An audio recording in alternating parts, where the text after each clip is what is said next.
Don't know where to start building your fantasy world? Do you need more? Does it make sense? Forget any worries and become a crafter of imagination. This is the place that will help prime your mind. Now, it's time to heat up the forge, break out the mithril ingots and hammer. Welcome to the World Builder's Anvil. I'm your host, Jeffrey W. Ingram. Let's sup from the mug of Java and build. Welcome back. My name is Jeffrey W. Ingram, your host on today's adventure of the World Builder's Anvil. And today's topic is Laphinnesehïrïm. Why don't we just call it languages? Languages are a very intriguing thing to me in world building. It's something that takes a world that exists and starts to really make it feel a bit more alien. Even if the culture is very reminiscent to English or Russian or Japanese or Chinese, once you start changing up languages to things that people can't quite identify, even if it's just at the level of reading, makes the world feel much more real.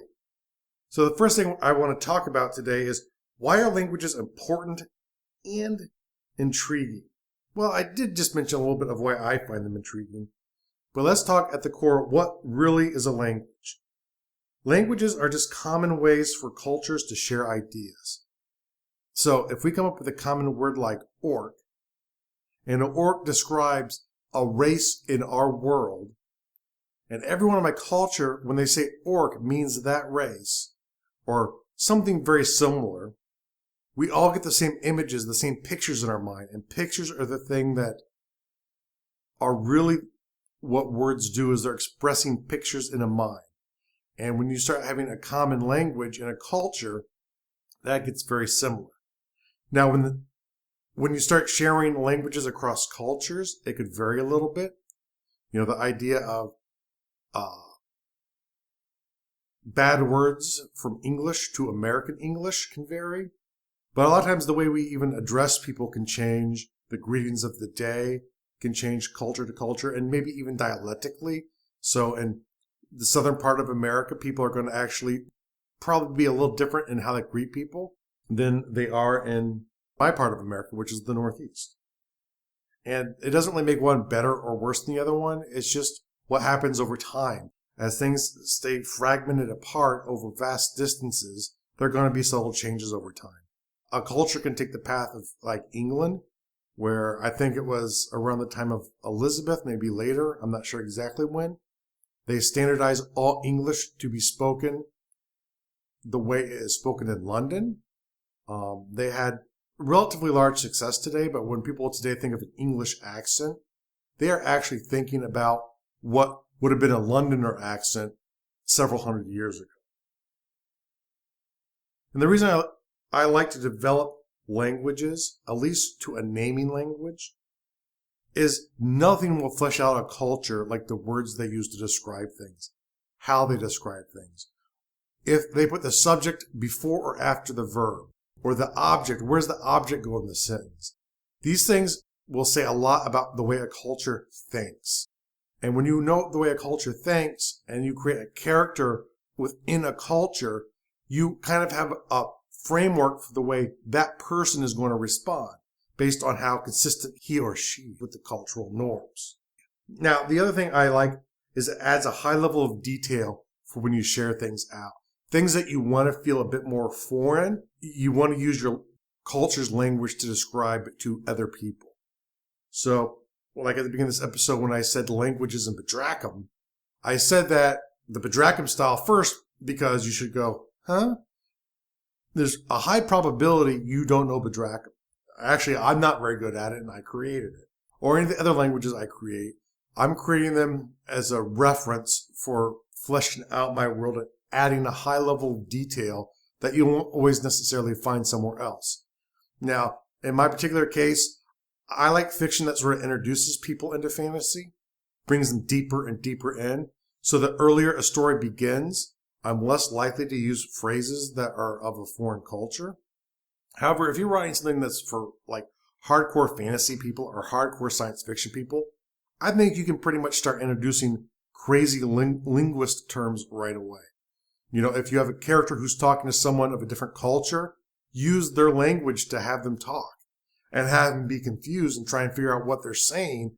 And that will bring the character into the struggle of the reader, and they can discover that language together or enough to get by. Now, there are two resources that I think are must-haves for any world builder. I would get these whether or not you need or want to build a language, because it's something good to think about. But these two books, they're both by an author called Mark Rosenfelder, and I apologize if I misspelled or mispronounced that name. But he wrote two books. One I've had for a long time called the Language Construction Kit. And what this does is it allows you to create languages from the phonics all the way up to grammar, semantics. He'll have you think about poetry and everything that you really need to have a full language. Mark explained it to me. And I'm a person who is very poor with, especially phonics. I have no understanding going into this book of how phonics really work. I'm better with phonics today. I've learned in the process of world building has made me better at understanding the sounds of and why the sounds change and the importance of sounds. But even if you don't want the sounds, if you just want a real rich naming language that's consistent, you need the Language Construction Kit. And I also just picked up another book of Mark's called the Conlanger's Lexipedia. And I've not had a chance to go through this book yet. I believe, and I understand the reason I bought it is it's based on more non-Western style languages or non-alphabet style languages, and more into detail like how you could create an idea language like Chinese, which would be very difficult, I think, because you need to come up with all of the different ideas and sounds and sort of merge them together in symbols. So it would take a really long time to do a language like that.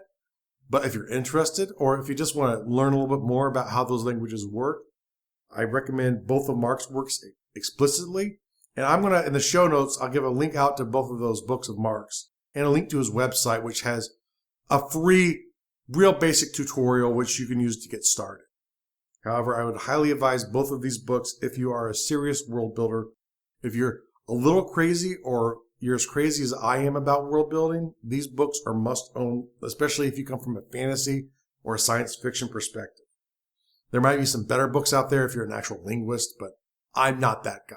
I'm a guy who likes to make up stuff, which makes it easier for me to spell and use correct grammar when I've created the own language. And I'm sure I'd still mess it up at that point. Now, let's talk a few minutes about what languages are.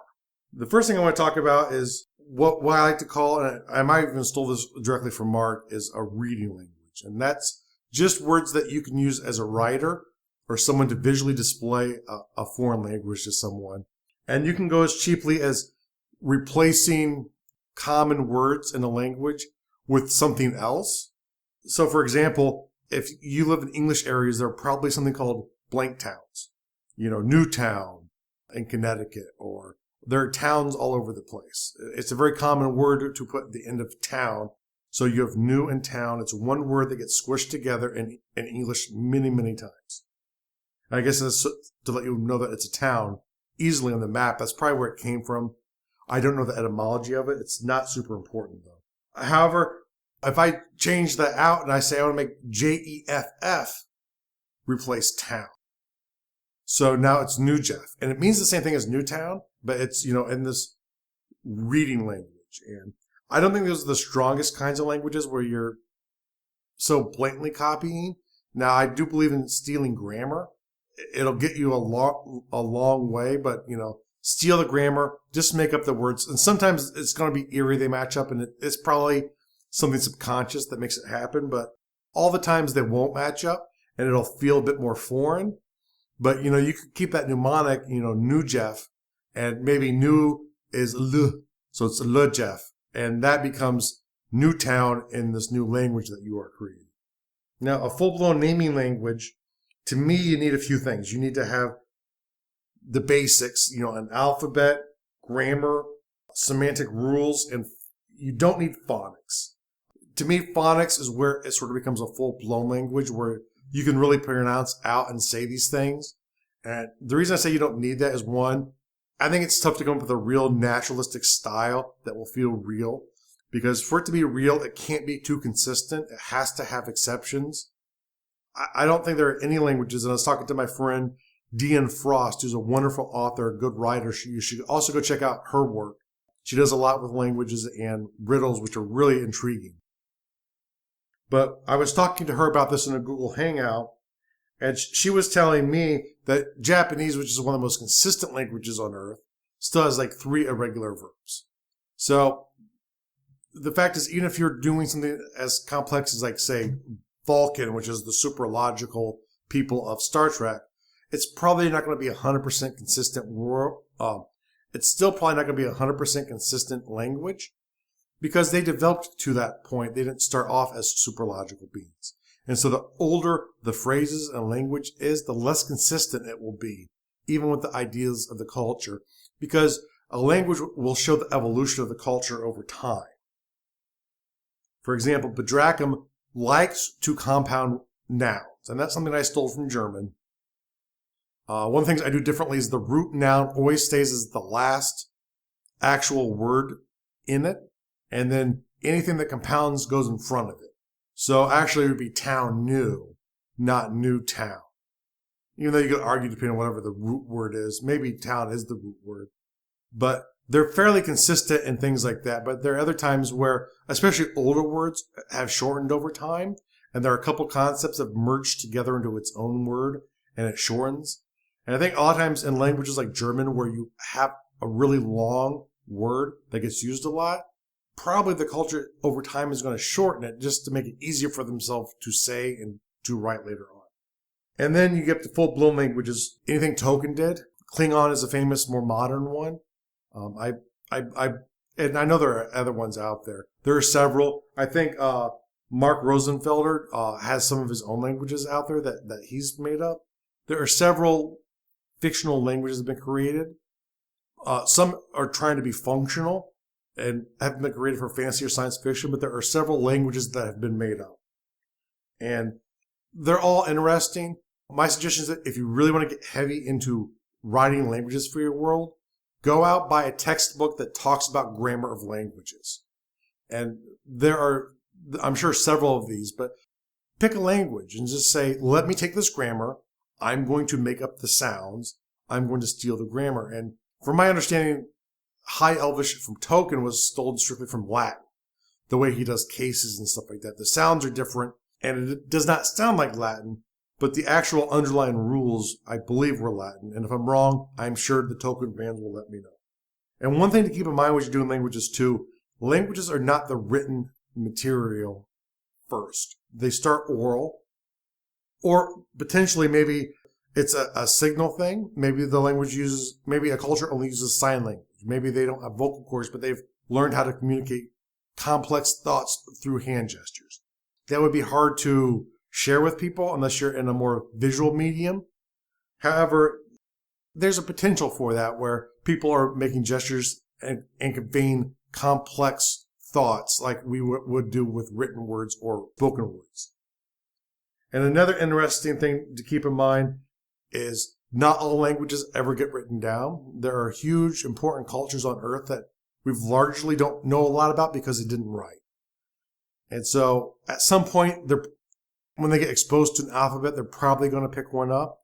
However, that's really a thing for the culture to decide, not for us. So let the cultures choose their own way of communicating. And another great tip from Mark, when you decide to write the language, realize the medium the culture is going to write it in. That will help define the shapes. If it's in wood, it's harder to do curves. If it's in stone, it might be longer to write, but you can get fancier letters. And a lot of that's going to be determined on the culture and the materials available to the culture and what importance they hold those materials. The rating for this week is this is a basic to advanced option. You do not need languages. I've read many books that some don't even use any made-up words. They strictly go off of what exists and what we know, and that's fine. But you need to think and make that decision consciously. And if you do, it can get quite advanced quickly. It might go over your head, so you might start off with more of a naming language and behind the scenes try to work out how it's spoken. That's probably not the right way to do it. But that's a way to do it. So, figure out if you're going to use languages and to what level you want to take them. And really, to use them in visual medium, you don't need to know how they sound. You just need to know how they look and how they're written. The world building task for the day. Check out many of these wonderful resources about languages that you can. There's a great one called, and I'm totally mispronouncing it, so you'll definitely want to go to my website to look this one up, omniglot.com, which they talk a lot about writing systems. And that, I'm not sure if that's Mark's site or not, but Mark's site is worth it. Deanne Frost has a wonderful site where I don't know if she talks much about how to do languages, but she uses them in a terrific way. There will be links to all of these in the show notes for episode 16 of the World Builders Anvil on garduel.com. Make sure to go check those out. The real world task for the day. Set up systems for how you world build. I use Scrivener to do it, and I have different note tabs for different things I want to talk about as I'm working on a culture. It helps break it down into smaller, more manageable bits so it doesn't feel so overwhelming. So when I can get to a card, I get to a card. If I get interrupted, I know exactly where I'm at. So come up with a system for yourself on how you can help keep your place for when you get interrupted doing your world building to do a real world task that you know where to go back to. You don't have to spend a lot of time and thought going or figuring out where your mindset should be. It'll let you transition back into world building once you're done with the real world task as soon as possible. So the real world task is to come up with a real world system to manage the way that you store your world building information, whether it's Scrivener like me or Word or some system you've come up with on your own. Make sure to share in the comments below and let me know what systems you use to help keep your place when you're world building. The T's for the World Builders Anvil. What is the state of the nation? This will be my first look at countries and states and other political bodies throughout a world right in the next episode. And as always, make sure to go to garduel.com. That's GARDUL.com for the show notes. It'll be under podcasting, World Builders Anvil. That's a great place to get all of the information from the episode that you've just listened to and to see all the resources that we've talked about in this episode. Thanks for joining us this episode of the World Builders Anvil. Please be sure to rate and review us in iTunes, and please help get the word out to your friends about our show. And join me, Jeffrey W. Ingram at garduel.com, to see the progress of my world and learn why I made the choices I did. And please contact me and let me know the topics you would love to hear in the future. Now strike while the myth rolls high.